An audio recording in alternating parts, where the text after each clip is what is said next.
The Gospel of Luke, chapter 21. And he looked up and saw the rich putting their gifts into the treasury.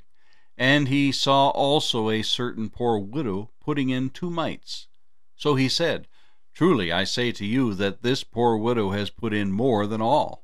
For all these out of their abundance have put in offerings for God. But she, out of her poverty, put in all the livelihood that she had. Then, as some spoke of the temple, how it was adorned with beautiful stones and donations, he said, These things which you see, the days will come in which not one stone shall be left upon another, that shall not be thrown down. So they asked him, saying, Teacher, but when will these things be? And what sign will there be when these things are about to take place? And he said, Take heed that you not be deceived. For many will come in my name, saying, I am he, and the time has drawn near. Therefore do not go after them. But when you hear of wars and commotions, do not be terrified, for these things must come to pass first, but the end will not come immediately. Then he said to them, Nation will rise against nation, and kingdom against kingdom. And there will be great earthquakes in various places, and famines and pestilences, and there will be fearful sights and great signs from heaven. But before all these things they will lay their hands on you and persecute you, delivering you up to the synagogues and prisons. You will be brought before kings and rulers for my name's sake. But it will turn out for you as an occasion for testimony. Therefore, settle it in your hearts not to meditate beforehand on what you will answer, for I will give you a mouth and wisdom which all your adversaries will not be able to contradict or resist. You will be betrayed even by parents and brothers, relatives and friends, and they will put some of you to death. And you will be hated by all for my name's sake. But not a hair of your head shall be lost. By your patience possess your souls. But when you see Jerusalem surrounded by armies, then know that its desolation is near. Then let those who are in Judea flee to the mountains. Let those who are in the midst of her depart, and let not those who are in the country enter her. For these are the days of vengeance, that all things which are written may be fulfilled.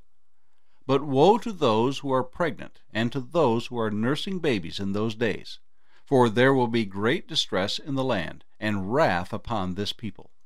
And they will fall by the edge of the sword, and be led away captive into all nations.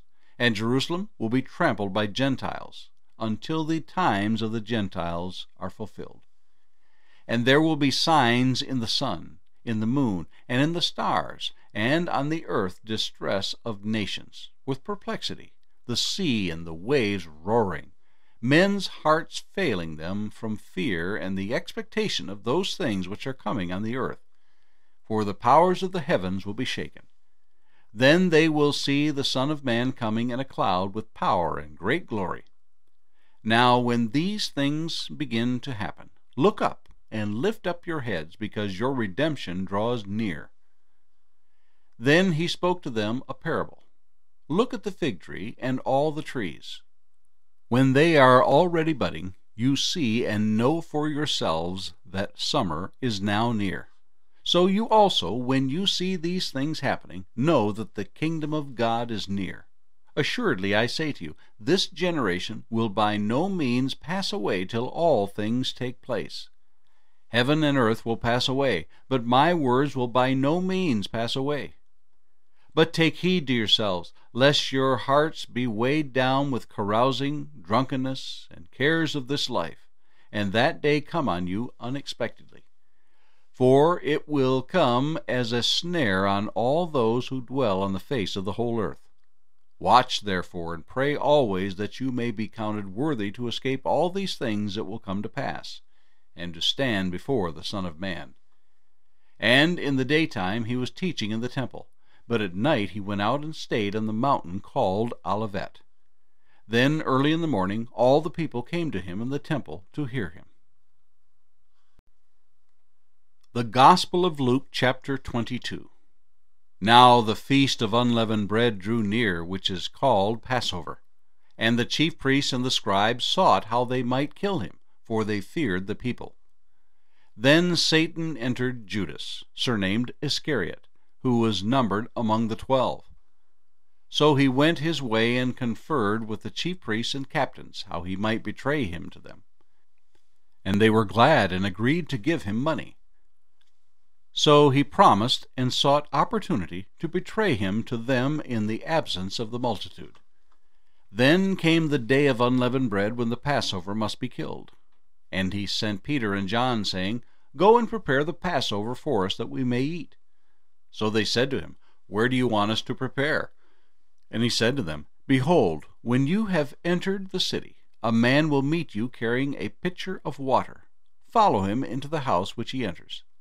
Then you shall say to the master of the house, The teacher says to you, Where is the guest room where I may eat the Passover with my disciples? Then he will show you a large, furnished upper room. There make ready. So they went and found it just as he had said to them, and they prepared the Passover. When the hour had come, he sat down, and the 12 apostles with him. Then he said to them, With fervent desire I have desired to eat this Passover with you before I suffer.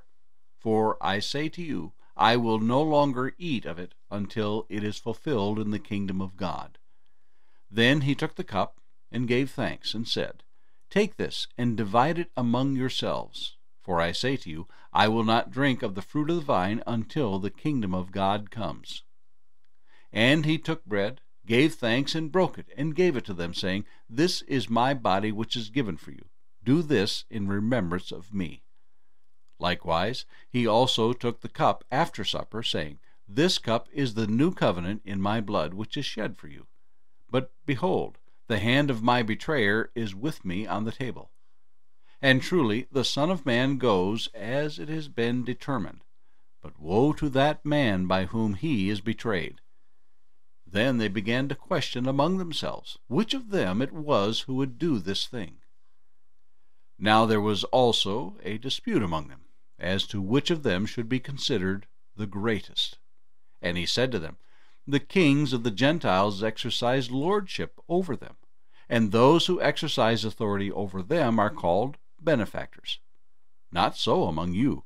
On the contrary, he who is greatest among you, let him be as the younger, and he who governs as he who serves.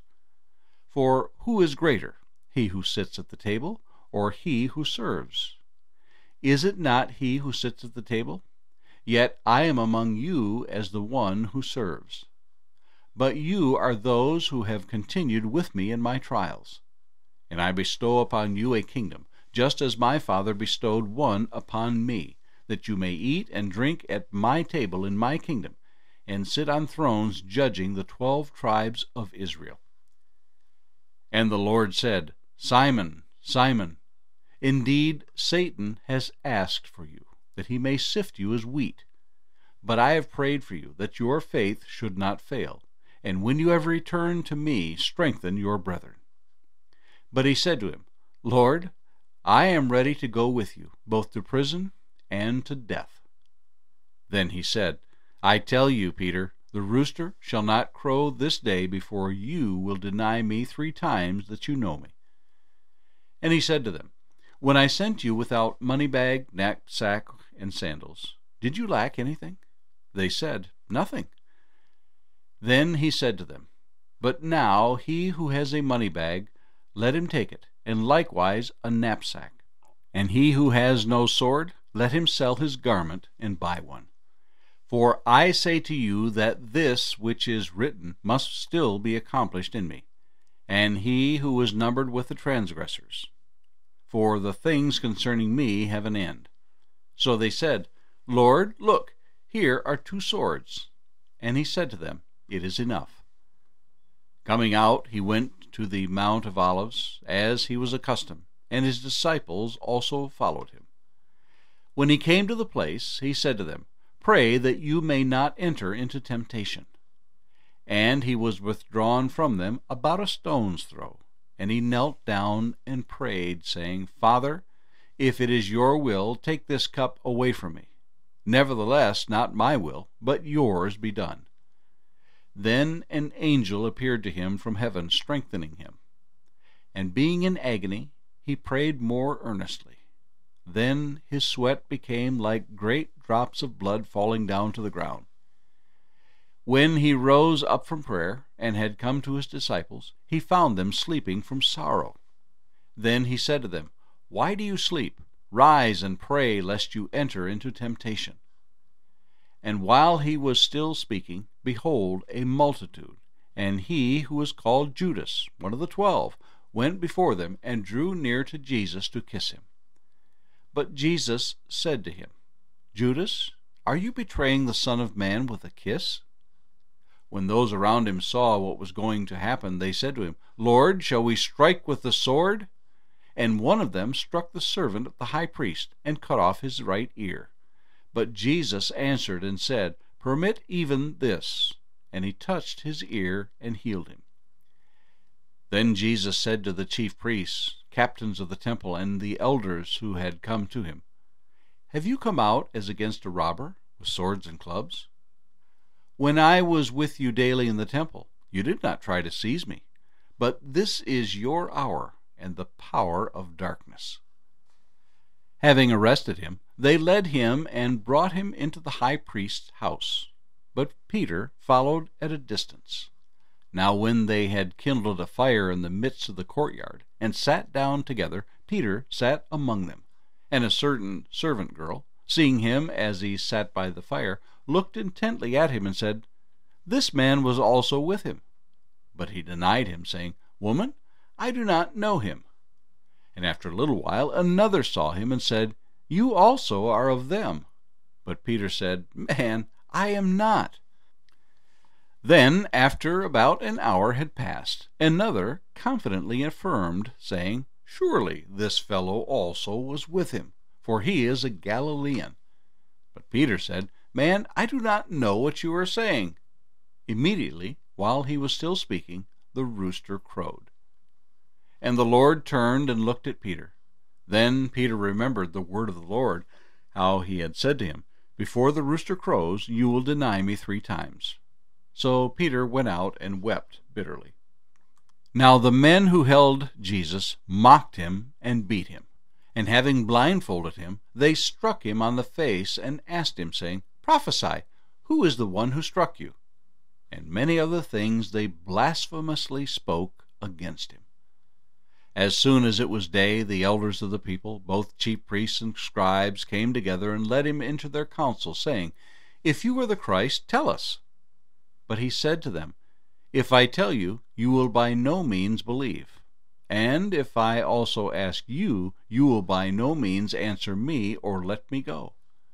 Hereafter the Son of Man will sit on the right hand of the power of God." Then they all said, "Are you then the Son of God?" So he said to them, "You rightly say that I am." And they said, "What further testimony do we need? For we have heard it ourselves from his own mouth."